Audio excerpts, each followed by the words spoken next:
Question में हमें equation of tangents निकालनी है टू दिस कर्व एंड हमें गिवन है ये टेंजेंट्स पैरेलल हैं इस लाइन के, पैरेलल हैं यानी इन दोनों की स्लोप्स इक्वल होंगी। इक्वेशन निकालने के लिए हमें दो चीज़ पता होनी चाहिए, स्लोप एंड पॉइंट। यहाँ से स्लोप निकालेंगे तो इस लाइन की स्लोप होगी -½ वो हमने बाद में निकाली है। इसे हम इक्वेट कर देंगे टेंजेंट की स्लोप से, वो होती है dy/dx। स्लोप आ जाएगी हमारी यहाँ पे एंड यहाँ पे सॉल्व करेंगे इसे तो x एंड y की वैल्यूज़ निकालेंगे तो वो जाएंगे हमारे पॉइंट्स, स्लोप आ जाएगी, पॉइंट आ जाएगी, हम इक्वेशन ऑफ टैंजेंट निकाल लेंगे। तो इसे प्रोसीड करते हैं। टैंजेंट की स्लोप निकालेंगे पहले dy/dx, उसके लिए हम इसका डेरिवेटिव करेंगे। कॉस का डेरिवेटिव होता है माइनस साइन। अब इस अंदर वाली चीज़ का डेरिवेटिव करेंगे, ये हो जाएगा dx/dx प्लस dy/dx, ये होता है 1। ब्रैकेट्स ओपन करेंगे, इस चीज़ को इधर लेके जाएंगे, dy/dx कॉमन लेंगे और सॉल्व करेंगे तो ये आ रही है हमारी टेंजेंट की स्लोप। अब जो हमें लाइन गिवन थी इसको हम लिख सकते हैं y = mx + c के फॉर्म में। यहाँ से ये आ जाएगा 2y = -x, ये आ जाएगा -x/2, यानी यहाँ पे हम इसको लिख सकते हैं -½ × x। स्लोप आ रही है हमारी -½ तो इसे लिख लेते हैं एक बार। अब ये लाइन हमारी पैरेलल थी टैंजेंट के, तो यानी इन दोनों की स्लोप्स इक्वल होगी, तो हमारा dy/dx इक्वल होगा -½ के। अब इसे इक्वल करेंगे, इसको सिंप्लीफाई करेंगे, ये नेगेटिव हट जाएगा, इसको इधर मूव करेंगे एंड इसको इधर, तो हमारे sin x + y की वैल्यू आ रही है 1। अब हमें x एंड y की वैल्यूज़ निकालनी है तो इसलिए हम इसे ऐसे नहीं छोड़ सकते। हमें पता है sin π/2 होता है 1, तो इसकी जगह हम लिख सकते हैं इसे sin π/2।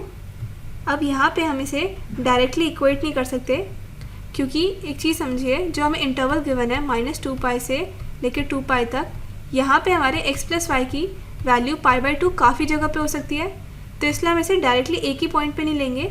यहाँ पे हम जनरल सोल्यूशन निकालेंगे, वो होता है sin A = sin B, तो A होगा हमारा nπ + -1n b, तो यानी x + y हो जाएगा ये। अब जो हमें कर्व गिवन है y = cos x + y and अभी हमने x + y की इक्वेशन निकाली है, अगर हम इसकी इक्वेशन इसमें डाल दें तो एटलीस्ट हमारी y की वैल्यू आ जाएगी यहाँ से। तो ये करते हैं, यहाँ पे हम x + y की इक्वेशन डालेंगे तो ये आ जाएगा ऐसे। n हमारा इंटीजर है तो इसकी वैल्यू अगर हम 0, 1, 2 पुट करें तो ये आएगा -π/2, -3π/2, 5π/2। यहाँ पे सारी जगह पे हमारी cos की वैल्यू होती है 0, यानी हमारी y की वैल्यू आ जाएगी 0। अब इसकी वैल्यू हम दोबारा अपनी इस इक्वेशन में पुट करेंगे तो इसकी वैल्यू आ जाएगी ये, यहाँ पे y 0 हो जाएगा, x की वैल्यू आ जाएगी ये। यहाँ पे n इंटीजर है, अब n की वैल्यूज़ पुट करके x की वैल्यूज़ फाइंड आउट करेंगे। ये इंटरवल है हमारे पास, n की वैल्यू हो सकती है 0, 1, 2, 3 या -1, -2, -3, ये इसमें पुट करेंगे कि करके n की वैल्यू 0 पुट करेंगे तो वो आ रही है वैल्यू x की π/2, ये इस इंटरवल में लाई करिए तो एक वैल्यू हो जाएगी हमारी।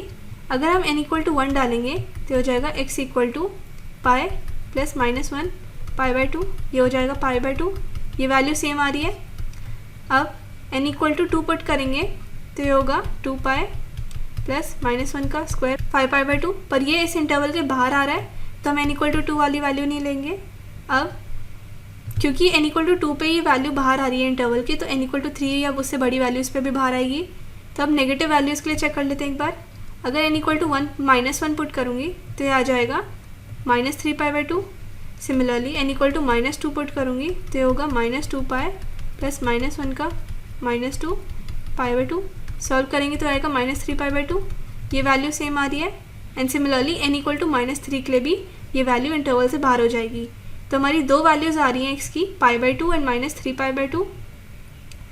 y की वैल्यू हमारे पास 0 थी एंड x की वैल्यू ये हो गई, तो हमारे दो पॉइंट्स आ गए, ये एंड एक ये पॉइंट्स आ गए। स्लोप हमने कैलकुलेट कर ली। अब हम इक्वेशन ऑफ टैंजेंट निकालेंगे।